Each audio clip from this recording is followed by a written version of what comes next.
Cheer, it's your boy Fist in his house, bringing another great edition of Counter-Strike Global Offensive. 3 of 3, the last of the 3 videos for the full gameplay. If you haven't had a chance to see them, I'll leave both the links in the description for part 1 and 2 of 3, so you get to see the whole gameplay. Now, I know I said some other things in the last gameplay that seemed kind of like off. Like I said that Counter-Strike got his inspiration from Call of Duty 4. That was a misquote by me because of the fact that I was, I think I had a phone call come in, and so my train of thought got like messed up. So sorry about that. Obviously, I meant it the other way around. So anyways, let's get right into the gameplay. Here I got the, it's kind of like, I don't know, the Stigna or whatever. I don't know what kind of shotgun it is. It's kind of like a Uzi shotgun with the kind of like slugs in them. And I looped all the way around alongside A, and we come up here, and I was like, listen, let me get this guy right here. Took him out with a shotty. You see how hard it is to aim? It's not that easy. Defuse the bomb. Now, a lot of people don't realize you don't need bomb kits to defuse. I mean, if you're going to be like down to the last second and you're going to defuse a bomb, then you want to have the clippers. But if you don't have the clippers, you want to make sure that you come into the game early and get to the bomb site and go ahead and take it out. Now, I like this wheel situation where you scroll around and you pick what you got to pick. And you start on both sides of the terrorist and the counter-terrorist side. And we're starting on the counter-terrorist side. It's a lot easier to be a terrorist. And I missed this so many times, even when I was playing with Fear Moho and his crew. You know what? That's very deceptive. You really have to throw over that ledge. A lot of times people come right down the middle on Dust too, so you want to like throw flashes and fire just to keep them honest, because a lot of times they'll just go around that way. And right here you can see the aiming, it's not perfect, so you really have to have discipline when you're shooting in order to get that shot off. And you could tell right there how hard it is to aim in this game, especially using the SCUF controller. The SCUF controller, you can get the different analogs for it, but I got like the PlayStation 3 analogs. I like the dome instead of the concave, so you get a lot more play in them. I like that for Call of Duty, but that's not very good for a game like Counter-Strike. Now, I am going to be doing a video after this video, which you're gonna want to watch this, because I have some very important news about Modern Warfare 4. Yes, you heard it, Modern Warfare 4. I want to be talking about that, and what does it all mean. I thought it was kind of weird, but anyways, going back to this game, stay tuned for that video coming up next. And I've also purchased, if you're a true subscriber of mine, you'll know that I've also purchased Guild Wars 2. I've been playing the hell out of that. That's my new game. So anyways, got this incendiary. Throw this incendiary. Puts them in check. I love the incendiary. It just splashes with petroleum and sets it on fire. And then, if you got the middle checked and see if they're going to come down here. Nope. Check back through B. My team's already went through here, so I'm good. I'm just going to set up shop. And hopefully they'll come back around. And these are the things you have to do when you're playing these search and destroy type games. You got to set up and take the advantage. It would be like just playing in real life. I mean, how does that really translate into video games? Those are the things that you have to sit there and wonder, like, what makes a great video game? Is it the fact that you can rush all the time? I mean, is it the fact that you like to have like I knew this guy was dead once, and he made him drop the bomb. Drop the bomb. I love it when they drop the bomb. So the fact is like, do you want them to rush? Do you want to just sit back? I mean, what type of game do you really want to play? I mean, a lot of people are going to complain no matter which way you make the game. But I think it's fair to say that this generation that we're living in has been brought up on Call of Duty.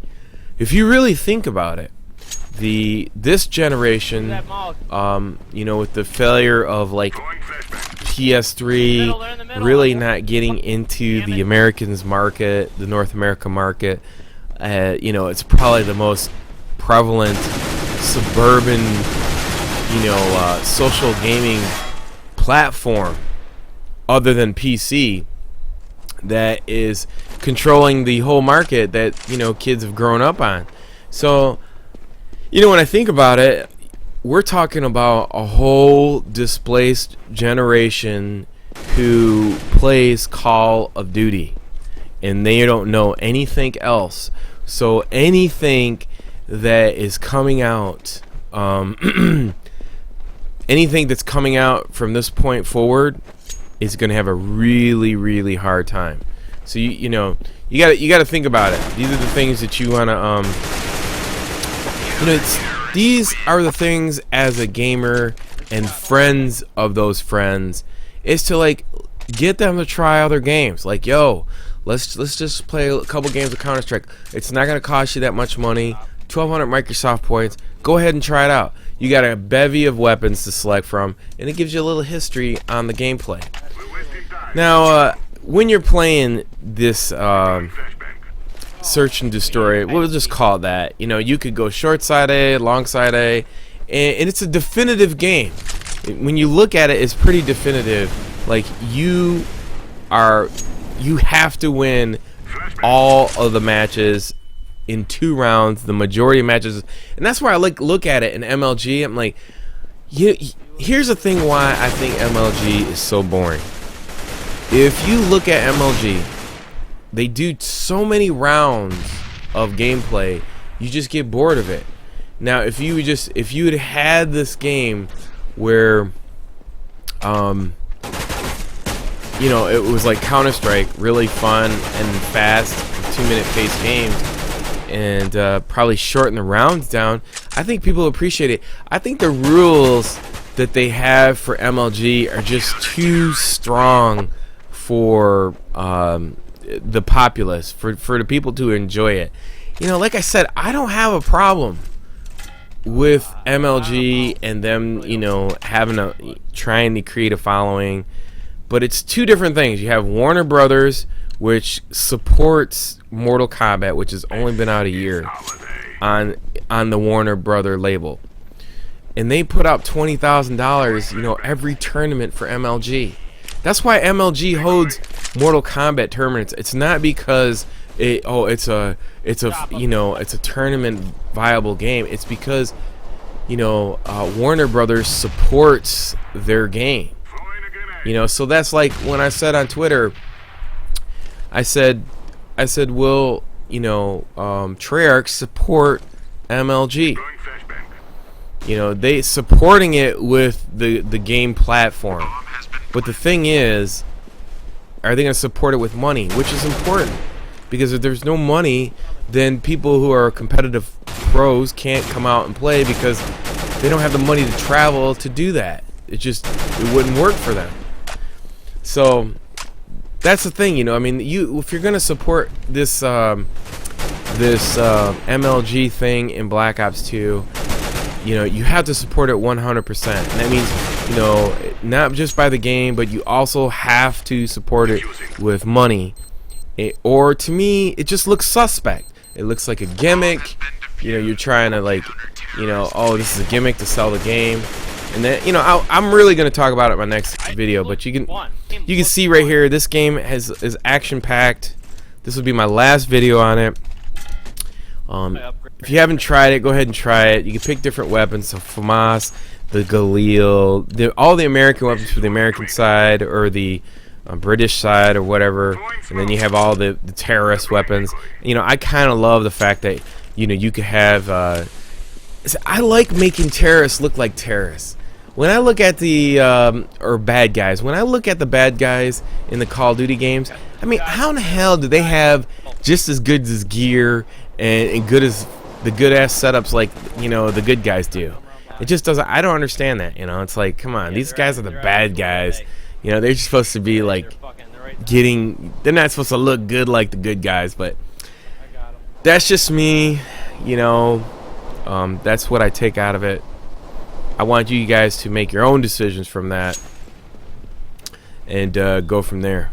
So anyways, get knifed in the back for the win, because that's how Fist does it. Get you knifed in your back. Good one. Don't you love it? Running the show. I think this is the last round out of this whole event. I think I went 36-16, which is really good for Search and Destroy. I mean, obviously, if this is with a team that I'm not playing with, you know. I mean, obviously, if you play with a good team, you're going to have a way better score. People that communicate. But this is just a bunch of randoms, but in classic competitive gameplay. If you don't know what classic competitive gameplay is, it's basically you can't talk to the other team until the game's actually over. You just communicate with your teammates. If they die, you can't talk to them. You know, that's the great thing about this game. I like the fact how they got it all laid out, where, you know, you really truly have to depend on everything of your own accord to get through. Now I sent this guy, I sent this guy up as a meat shield. I'm like, yo, go up top there. If somebody comes through, then I got you, and I'll kill them. So I sent a guy up top, and he went up there. Or you'll see right here.